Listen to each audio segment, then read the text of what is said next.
भाई लोग, अगर मोसोवस का फीवर अभी भी आपके सर पर चढ़ा हुआ है और दिमाग से उतरने का नाम नहीं ले रहा, तो यकीन मानिए मेरा भी कुछ ऐसा ही हाल है। इस बारे में जितनी भी बातें कर लो कम ही लगती हैं और इसीलिए मैं आपके लिए लेकर आया हूँ मोसोवस का एक और स्ट्रेंज बीस्ट, पैरासिटिक टाइटन, बोले तो एंशिएंट जाइगेंटिक क्रीचर म्यूटो। जी हाँ, आज के हमारे इस वीडियो में हम बात करने वाले हैं इस प्री हिस्टोरिक पैरासाइट के बारे में और हमारी पूरी कोशिश रहेगी कि आप इसे और भी ज़्यादा करीब से जानें। वैसे आपको याद होगा कि हम आपके लिए इससे पहले भी एक वीडियो लेकर आए थे जिसमें हमने जाना था कि म्यूटो ही वो प्राणी है जिसने गॉडजिला जैसे स्पीशीज़ की भी वाट लगा दी थी। वैसे अगर किसी भी कारण से आपने हमारा वो वीडियो मिस कर दिया हो तो टेंशन नको, नीचे डिस्क्रिप्शन में लिंक है, बिंदास क्लिक करो और वीडियो एंजॉय करो। तो चलिए बिना कोई लेफ्ट राइट की बातें करें शुरू करते हैं आज का ये वीडियो और जानते हैं म्यूटो के बारे में।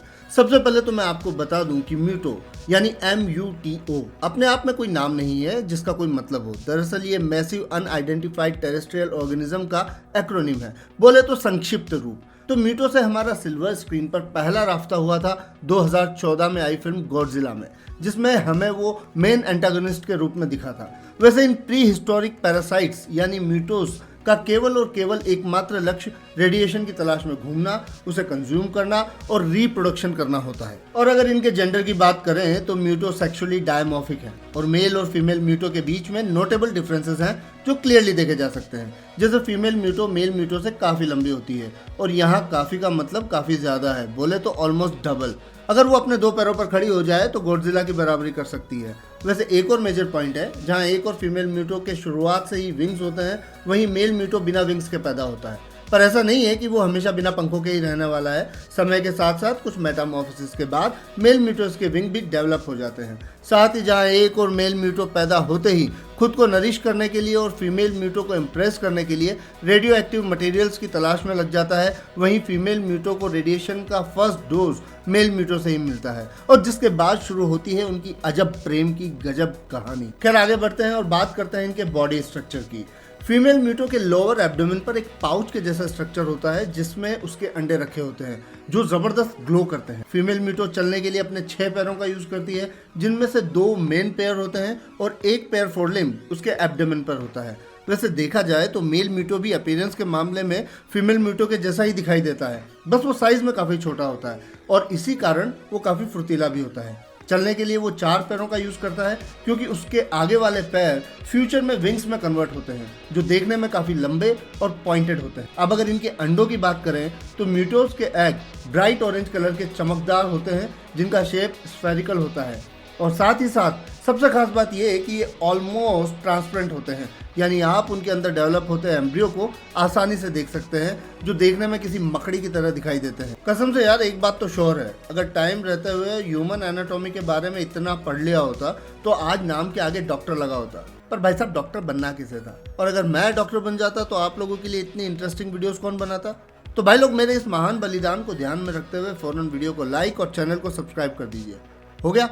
तो चलिए बढ़ते हैं आगे। अब अगर म्यूटोस की पर्सनालिटी की बात करें तो उस बारे में बहुत कुछ नहीं कहा जा सकता। दरअसल एज इंडिविजुअल म्यूटोस के कैरेक्टरिस्टिक्स के बारे में हमें अभी तक कम ही पता है। हालांकि इस बात में कोई शक नहीं कि बाकी टाइटन्स की ही तरह उनमें भी इंटेलिजेंस है, पर उनकी लाइफ का फंडा बस सर्वाइवल, रेडिएशन कंजप्शन और रिप्रोडक्शन के इर्द गिर्द ही घूमता है और शायद इसीलिए वो गॉडजिला से ज़्यादा डिस्ट्रक्टिव हैं।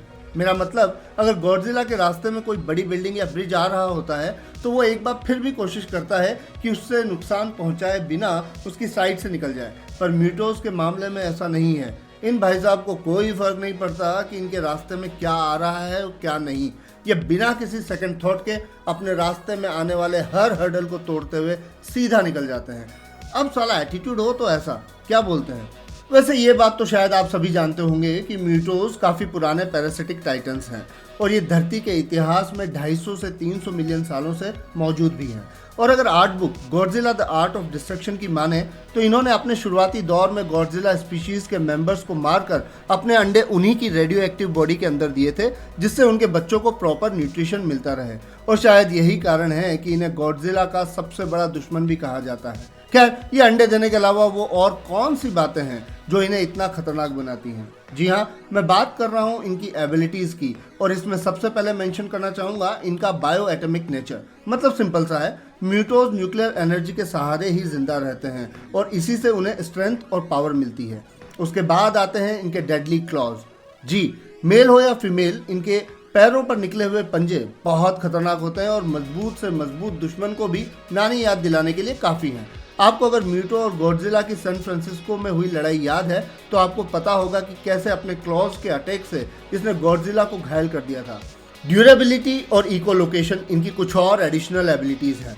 और ड्यूरेबिलिटी की तो क्या ही बात करें, आपको याद ही होगा कि गॉडजिला की एटॉमिक ब्रेथ भी फीमेल म्यूटो का कुछ नहीं बिगाड़ पाई थी।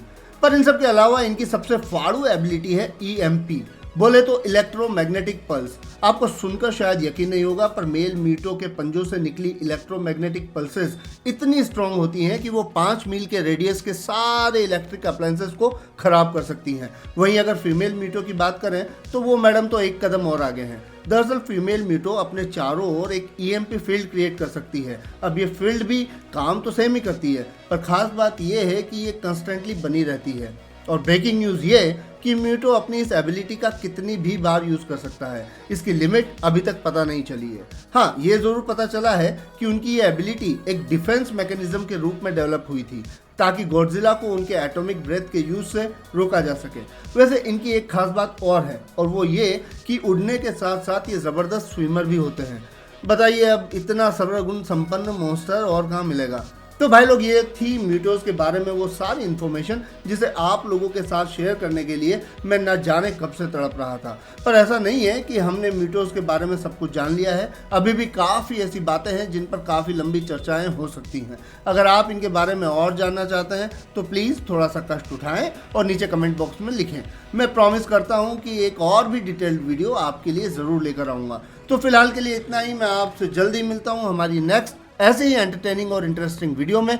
तब तक के लिए खुश रहें, मस्त रहें और तंदुरुस्त रहें।